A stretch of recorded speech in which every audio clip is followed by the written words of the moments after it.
მანდატურის მიმართ თავდასხმის ფაქტზე ბრალდებულ აქტივისტ ნინო დათაშვილს საკვეთი ღონისძიების სახით პატიმრობა შეეფარდა. გადაწყვეტილება მოსამართლე ეკა ბარბაკაძემ მიიღო. სახელმწიფო ბრალდება ყველაზე მკაცრი საკვეთი ღონისძიების პატიმრობის გამოყენებას, დაცვის მხარე კი 20,000 ლარიანი გირავსა და დამატებითი შემზღუდავი ღონისძიებების გამოყენებას შუამდგომლობდა.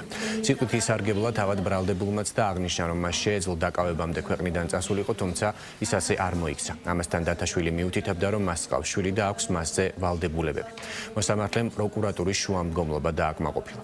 ნინო დათაშვილი 9 ივნისს საქალაქო სასამართლოში მომხდარი ფაქტის გამო 20 ივნისს დააკავეს. მას საჯარო მოსამსახურეზე თავდასხმას ედავებიან აღნიშნული საშელის სახეს და ზომად ჯარიმას ან 4-დან 7 წლამდე თავისუფლების აკვეთას ითვალისწინებს.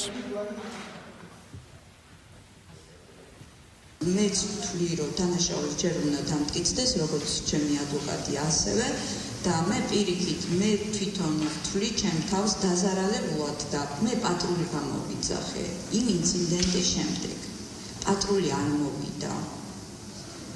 მე მინდოდა პოლიციაში წასვლა, საჩივრის დაწერა, მივიღე ფსიქოლოგიურიც და მორალურიც და ყველანაირ ეს არ ყოფილა საუკეთესო რამ ჩემ ცხოვრებაში, რომელიც გადამხდა ამ შენობაში. მთელი სასამართლო პროცესი პროკურატურის მხრიდან იყო ნინოს დადანაშაულება, რომ თითქოს ის არის საზოგადოებისთვის საშიში ადამიანი და ის არის მოძალადე, როგორც აღნიშნე, ბევრჯერ დაარღვია უდანაშაულობის პრეზუმპცია და მიმართული იყო ნინოს დასჯისკენ და არა იმისკენ, რაც არის პროკურატურის მოვალეობა, რომ დაემტკიცებინა და წარედგინა მტკიცებულებები და ესაუბრა, რატომ არ შეიძლებოდა ნინოს თავისუფლებაში დარჩენა და რატომ შეიძლებოდა და რატომ იყო აუცილებელი პატიმრობის გამოყენება მაშინ, როდესაც ისევე როგორც შუამდგომლობაში, ასევე სასამართლო პროცესზე არც ერთი არგუმენტი და ფაქტი არ დაუსახელებია პროკურატურას. ბრალდების მხარეს მიაჩნდა დანაშაულებრივის ფაქტობრივი მხარის უშუალოდ, ასევე რისკების მხედველობაში მიღებით. რისკებზე საუბარი, როდესაც არის ამ შემთხვევაში გულისხმობთ,